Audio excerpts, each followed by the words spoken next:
Òrìṣà Ìjẹ̀bú òrìṣà Ìjẹ̀bú òrìṣà Ìjẹ̀bú wá gbé wa níjà o.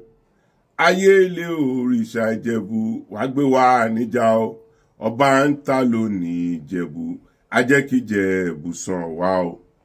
Your Excellency Ọmọọba Dàpọ̀ Abíọ́dún, sáà ẹ pé àwọn afọbajẹ níjẹ̀bú pé kí wọ́n fi orí pípé ṣe nǹkan tó wà nílẹ̀ yìí, kí wọ́n fi orí pípé kí wọ́n fi yan Awùjalẹ̀ of Ìjẹ̀bú. Torí President Bola Ahmed Tinubu wọ́n ti make it very clear, wọ́n láwọn ò ní ọwọ́ sí bí ẹ ṣe máa yan Awùjalẹ̀ ní Ìjẹ̀bú, pé kí wọ́n jẹ́ kí gọ́vnọ̀ àti àwọn afọbajẹ kí wọ́n yan èèyàn tó tọ́ àtẹni tó yẹ sípò, so kí wọ́n má manipulate ẹ̀ kẹ́pẹ́ wọn o, torí ó dà pé wọ́n ti fẹ́ máa da ọwọ́ rú. Bá ṣe ń pa náà kan nìkan ṣe ń dìde. Adémọ́rin Kúyẹ̀ ó ń pàréèdì ara ẹ̀ pé òun ni President Bola Ahmed Tinubu promise pé ó máa di Awùjalẹ̀ of Ìjẹ̀bú. Mr. President ti make it very clear pé àwọn ò ní choice candidate. Ẹgbọ́n náà irú àwọn kárátà wo làwọn tá à ń rí yìí? Bá ṣe ń pa náà kan nìkan ń dìde. Adémọ́rin Kúyẹ̀ kò kí ń ṣe ọmọ Ìjẹ̀bú Òde o. Ẹni tí ó bá máa jẹ ọba Awùjalẹ̀ ó ń láti wá láti ilé Fùsẹ̀gbùwà níjẹ̀bú Òde.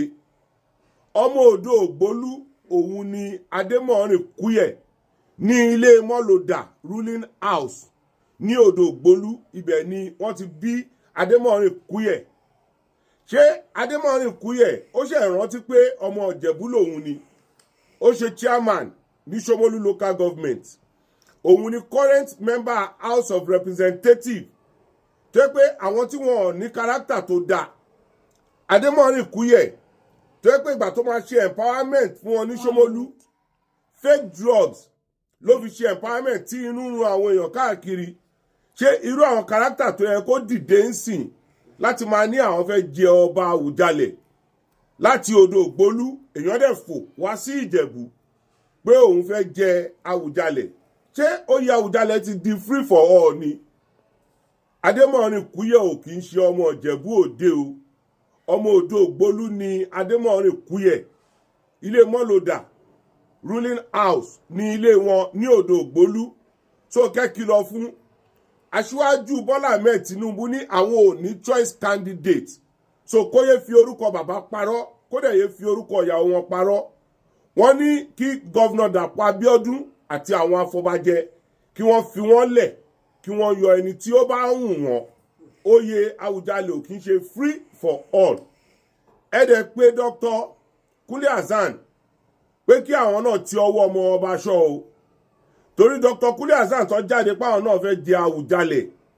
On the 12th of July ni àbúrò wọn jẹ oyè ní Èṣùgbọ́n ní Ìjẹ̀bú Mùṣin.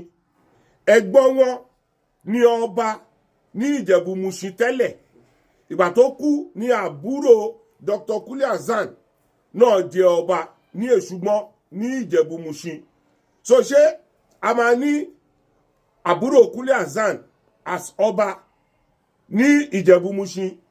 Kúnlé Hassan náà máa tún wá jẹ Awùjalẹ̀. Oyè Awùjalẹ̀ ò kì í ṣe free for all.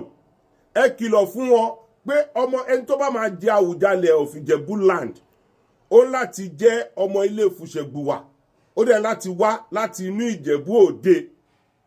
Kò kí ń ṣe gbogbo Ìjẹ̀bú in general, ilé Fùsẹ̀gbùwà ló kàn. So bá ṣe ń pa náà kan nìkan ń dìde. Ẹ kìlọ̀ fún wọn o. Oyè Awùjalẹ̀ ò kí ń ṣe free for all. Adémọ́rin Kúyẹ̀ kò kí ń ṣe ọmọ Ìjẹ̀bú Òde.